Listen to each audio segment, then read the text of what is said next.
तीन बड़ी गंभीर मानसिक बीमारियां हैं, मेगलोमेनिया, नार्सिज्म और स्टॉकहोम सिंड्रोम। सामान्यतः ये तीन मानसिक बीमारियां पॉलिटिशियंस को होती हैं, नेताओं को होती हैं, बुद्धिजीवियों को होती हैं, पत्रकारों को भी होती है। उनको लगता है एकदम सब कुछ उनको पता है, वो जो समझ रहे हैं वही अच्छा है, बाकी सब गड़बड़ है। याद रखिए, तीन बड़ी गंभीर मानसिक बीमारियां हैं, मेगलोमेनिया, नार्सिज्म और स्टॉकहोम सिंड्रोम। सामान्यतया ये पॉलिटिकल पार्टी के जो बड़े नेता उनको ये बीमारी रहती है, लेकिन ऐसे लग रहा है कि आजकल ये जजों को भी होना शुरू हो गया। मैं ये क्यों कह रहा हूं? मैं पिछले 6 महीने से मनीष कश्यप का केस ऑब्जर्व कर रहा हूं। तमिलनाडु में कुछ घटनाएं होती हैं, उस घटना के बाद खबरें छपती हैं, उसको 2 बड़े हिंदी के अखबार जो नेशनल अखबार हैं वो छापते हैं। उसी खबर के आधार पे मनीष कश्यप स्टोरी करते हैं। उसी खबर के आधार पे बिहार की विधानसभा में भी कुछ विधायक आवाज उठाते हैं। उसी खबर के आधार पे बिहार के एक पॉलिटिकल पार्टी के प्रमुख पप्पू यादव भी खबर उठाते हैं कि हां, तमिलनाडु में बिहारियों को मारा जा रहा है। याद रखिए, तमिलनाडु में बिहारियों को मारा जा रहा है, विधानसभा में ये बात कही गई, विधानसभा के बाहर पप्पू यादव ने भी बोला, 2 प्रमुख अखबारों ने इस बात को छापा और इसी बात पे मनीष कश्यप ने एक वीडियो बनाया।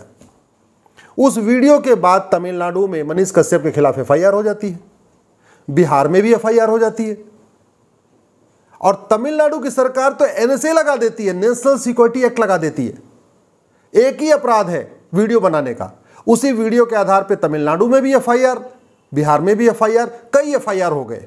जब कई एफआईआर हो गए तो मनीष कश्यप भागे सुप्रीम कोर्ट।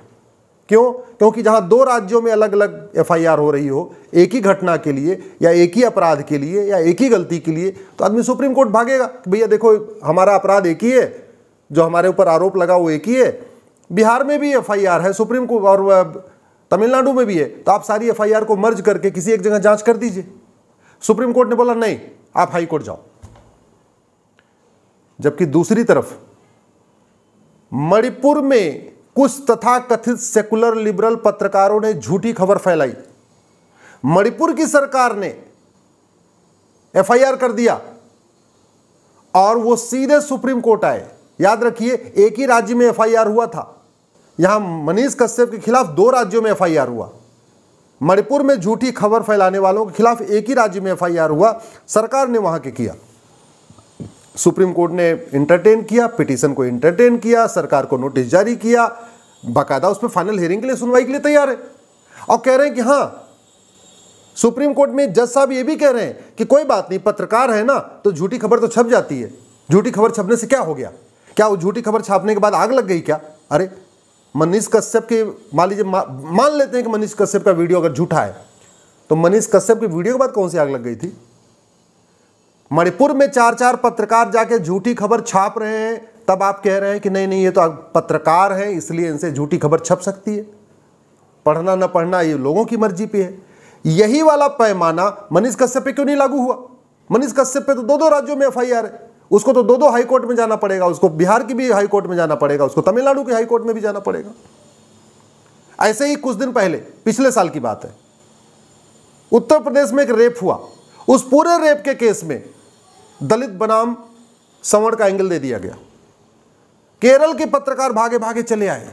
सोचिए, घटना हो रही है उत्तर प्रदेश के बुलंदशहर में और केरल के पत्रकार भाग के आ रहे हैं, बुलंदशहर पहुंच रहे हैं।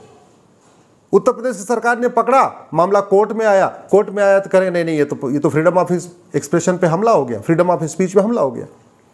समझ में नहीं आ रहा है। मणिपुर में झूठी खबर फैलाने वालों को फ्रीडम ऑफ एक्सप्रेशन है, फ्रीडम ऑफ स्पीच है।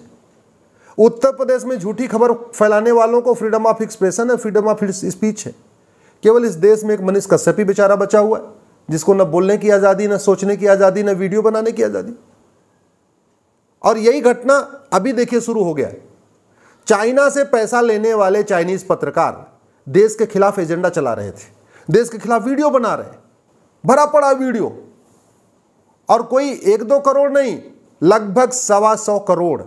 इतना तो अभी जांच में आ चुका है, इतना तो जांच में आ चुका है कि न्यूज़ क्लिक ने इतना पैसा लिया है।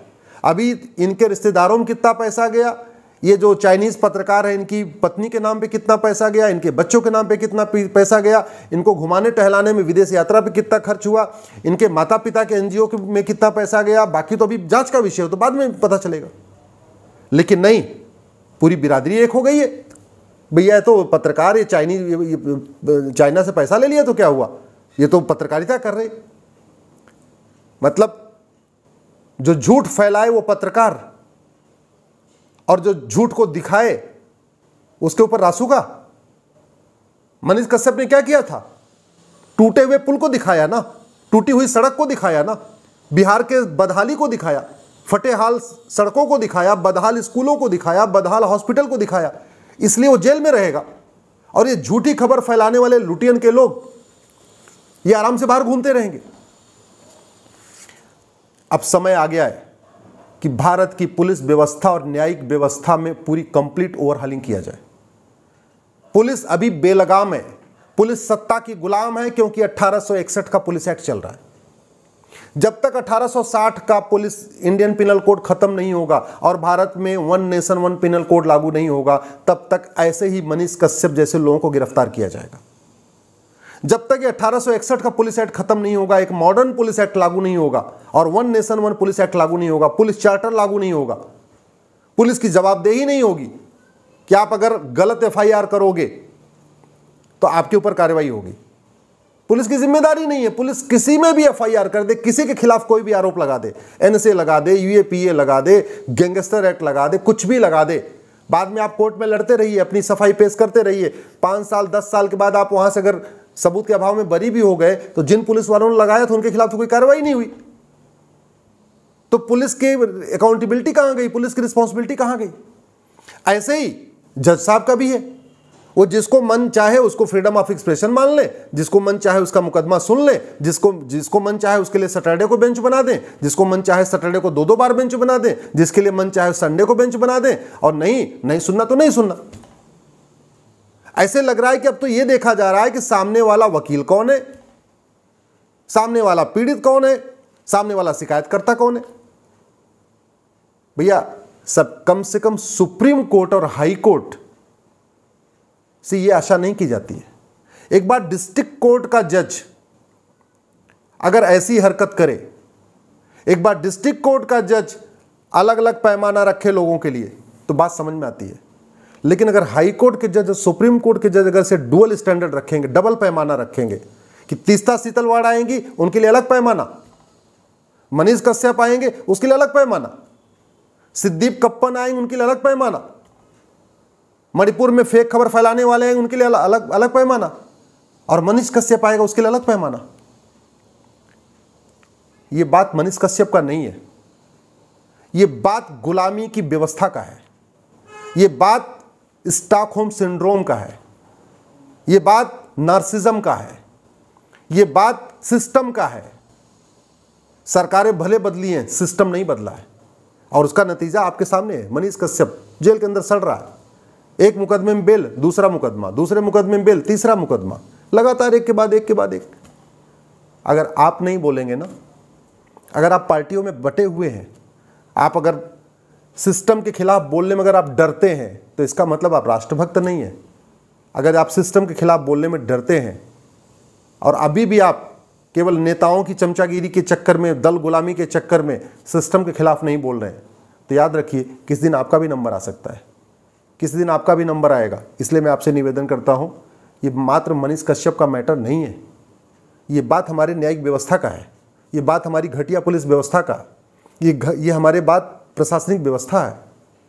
जब तक ये गुलामी के कानून नहीं बदलेंगे, गुलामी का नियम नहीं बदलेगा, गुलामी की पुलिस व्यवस्था नहीं बदलेगी, गुलामी की जुडिशियल सिस्टम नहीं बदलेगा, गुलामी का एडमिनिस्ट्रेटिव सिस्टम नहीं बदलेगा, पुलिस चार्टर लागू नहीं होगा, जुडिशियल चार्टर लागू नहीं होगा, सिटीजन चार्टर नहीं लागू नहीं होगा, एडमिनिस्ट्रेटिव चार्टर लागू नहीं होगा, तब तक अगर कोई सच बोलेगा उसको जेल में ठूस दिया जाएगा, उसके खिलाफ एनएसए लगा दिया जाएगा।